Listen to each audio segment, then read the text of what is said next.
ఆచి చికెన్ మసాలా. కేటీఆర్ అన్నగారి ట్వీట్ ని నేను చూడడం జరిగింది. అందులో వారు మరి ఒక పక్క కంగ్రాచులేషన్స్ చెప్తూనే ఇంకొక పక్క మా ప్రభుత్వం పడిపోవడానికి ఈ కేసే కారణం అన్నట్టుగా అర్థం వచ్చేలాగా వారు ట్వీట్ చేయడం జరిగింది.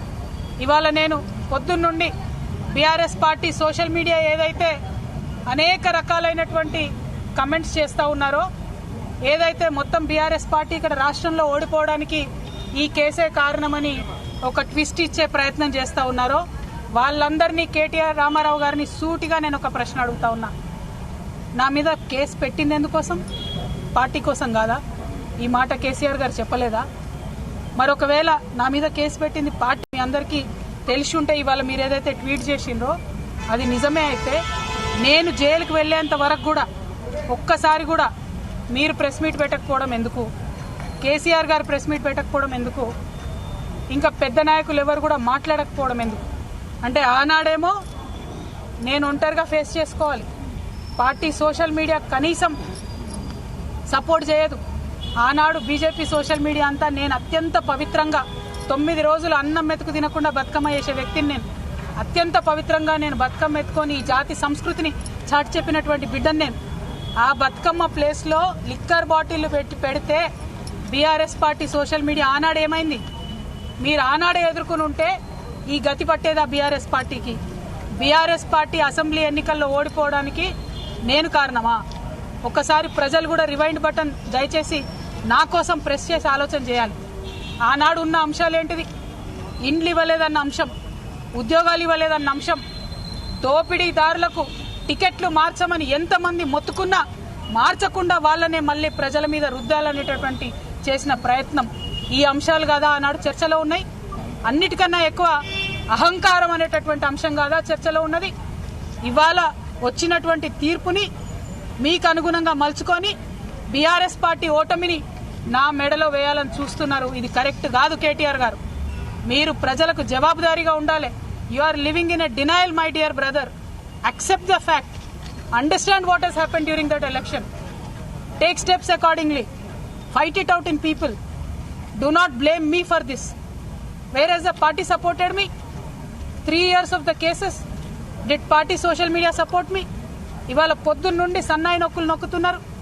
పెంపకానికి వచ్చిన కోర్టు తీర్ప ఏందో అడ్డమైన రాతలు నేను ఆ సోషల్ మీడియా చూడను. దీనివల్లే బీఆర్ఎస్ ఓడిపోయింది అంటున్నారు. మరి ఎందుకు మాట్లాడలే? నేను పార్టీ కోసం కాదా జైలుకు పోయింది? మీకు తెలియదా ఏం జరిగిందో వెనకాల? నా మెడలో పార్టీ ఓటమిని వేయాలని చూస్తే ప్రజలు కూడా హర్షించరు. ఇవాళ నేను కోరేది ఒక్కటే, నిజాలు చెప్పండి దయచేసి. నేను ఆనాడు నిజమే చెప్పి నాకు సంబంధం లేదని ఇవాళ న్యాయస్థానం కూడా నా నిజాన్ని సమర్థించింది. రేపు 2 నెలల్లో నేను కొత్త పార్టీ పెట్టబోతా ఉన్నా. ఆ దేవుడు ఆశీర్వాదంగానే ఇవాళ తీర్పు వచ్చిందని చెప్పి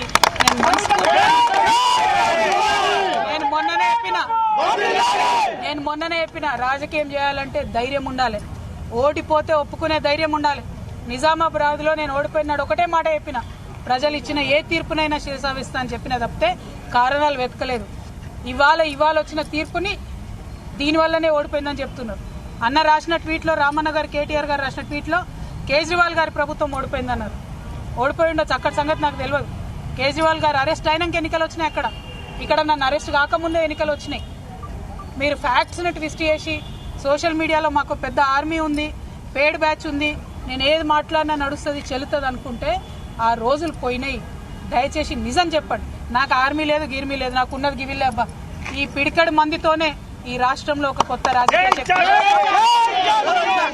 ప్రజల పక్షాన నిలబడి పని చేస్తాం. కానీ చేతులు జోడించి తెలంగాణ ప్రజలకు మాత్రం ఒకటి విజ్ఞప్తి చేస్తున్నా. ఒక ఆడబిడ్డ కష్టంలో ఉన్నప్పుడు అడ్డమైన పేర్లు పెట్టి, అడ్డమైన టైటిల్స్ పెట్టి, సోషల్ మీడియాలో నాలుకకు ఎంత వస్తే అంత మాట్లాడినటువంటి అడ్డగాడిదలు మాత్రం సమయం వచ్చినప్పుడు బుద్ధి చెప్పాలని ప్రార్థన చేస్తూ మీ అందరి దగ్గర సెలవు తీసుకుంటున్నా. Thank you. జై తెలంగాణ, జై తెలంగాణ, జై జాగృతి. చాలా మంది నాయకులు ఇదే విమర్శలు మీ వల్లనే పార్టీ ఓడిపోయింది బయట ప్రచారం కూడా రీసెంట్ గా కూడా కొంతమంది మీరు చేసిన విమర్శల తర్వాత కూడా ఇదే ఘాటైన విమర్శలు చేశారు. కేసులో కుటుంబం నుంచి కానీ కొంచెం పార్టీ నుంచి కానీ సపోర్ట్ ఎక్కువ దక్కలేదు. మేడం బీజేపీ కూడా కవిత బయట ఉన్న ఒకటే లోన ఉన్న ఒకటే దానివల్ల ప్రయోజనం లేదు అనేది ఒకటి. రెండో అంశం ఏంటంటే కేటీఆర్ ఏ అంశం అయితే లేవనెత్తిండు బీజేపీ కూడా సేమ్ అదే అంశం లేవనెత్తుతున్నారు. ఇది ఆధారాలు లేకపోవడము, కోర్టు చెప్పడము, చెప్పినంత మాత్రాన నిర్దోషి కాదు, ముందుంది ముసళ్ళ పండుగ అనేది కూడా బీజేపీ చెప్తుంది. బీజేపీ బీఆర్ఎస్ ఒకటి అనడానికి అంతకన్నా నిదర్శనం ఏం లేదు. మీరే చెప్తున్నారు ప్రూఫ్, నేను ఇచ్చే అవసరం లేదు. ఒకటి. రెండు, ఇవాళ రేపు అబద్ధం చెప్పి తప్పించుకోవడం చాలా కష్టం. ఇదే బీఆర్ఎస్ పార్టీ సోషల్ మీడియా నా మీద ఎప్పుడైతే భారతీయ జనతా పార్టీ ప్రభుత్వం కేసు పెట్టిందో ఆనాడు రెస్పాన్స్ ఎట్లుందో చూడండి ఒకసారి దయచేసి. నేను చెప్పేది ఏం లేదు కదా, సపోర్ట్ చేసిందా చేయలేదా అన్నది మీకే తెలుస్తుంది. నేనైతే సోషల్ మీడియా చూడండి, ఆనాడు ఉన్న ట్వీట్లు చూడండి, ఈనాడు వస్తున్న ట్వీట్లు చూడండి. ఒక పార్టీ ఓటమికి ఎందుకు గురైందని నిష్పక్షపాతంగా నీతివంతంగా ఆత్మవిమర్శ చేసుకుంటే ప్రజలకు మంచి జరుగుతుంది. అట్లా కాదు ఒక వ్యక్తి ద్వారా ఓడిపోయిందంటే మరి అంత వీక్ ఉందా బీఆర్ఎస్ పార్టీ? కేవలం నేను తప్పు చేస్తే ఓడిపోతుందా? అంటే అసలు ఓటమి నా మెడలో వేయాలని ఈ తాపత్రయం ఎందుకు? ఏంది ఇది? అంత పెద్ద పార్టీ, తెలంగాణ రాష్ట్రం సాధించిన పార్టీ, అరే ఒక వ్యక్తితో మొత్తం ఓడిపోతుందా? ఏం లేవా? మీరు మళ్ళీ ఒకసారి ఆనాడు జరిగిన మొత్తం అసెంబ్లీ పోల్స్లో జరిగిన చర్చ అంతా చూడండి. ఎక్కడ కవిత పేరు ఉన్నది? డిస్కషన్ ఏం జరిగింది ఆనాడు?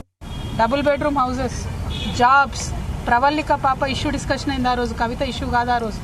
ఎంపీ ఎలక్షన్కి వచ్చేసరికి సీన్ మారింది. అప్పటికే నేను జైల్లో ఉన్నా. అంటే ఈ అన్ని ట్విస్ట్ చేసి నా మెడలో వేద్దామని చూస్తే ప్రజలు ఒప్పరు. న్యాయం గెలిచింది, దేవుడు దీవిస్తున్నాడు, అర్థమవుతుంది. ప్రకృతి మమ్మల్ని సహకరించి ముందుకెళ్ళమని ఇవాళ ఆశీర్వాదం ఇచ్చినట్టు అనిపిస్తుంది. 2 monthsలో పార్టీ పెట్టబోతున్న తరుణంలో కేసు సాల్వ్ అవ్వడం ఏంటి, ఈ తీర్పు రావడం ఏంటి? సరే భారతీయ జనతా పార్టీ కుట్రపూరితంగా ఇంకేదో చేస్తామని వాళ్ళు మాట్లాడొచ్చు. నేను ఒకటే నమ్ముతున్నా, తప్పు చేయలేదు, న్యాయం నా పక్షాన ఉంటుంది, ఖచ్చితంగా నిలుస్తాం, ప్రజల పక్షాన్ని నిలబడతాం, కొట్లాడతాం. జై తెలంగాణ.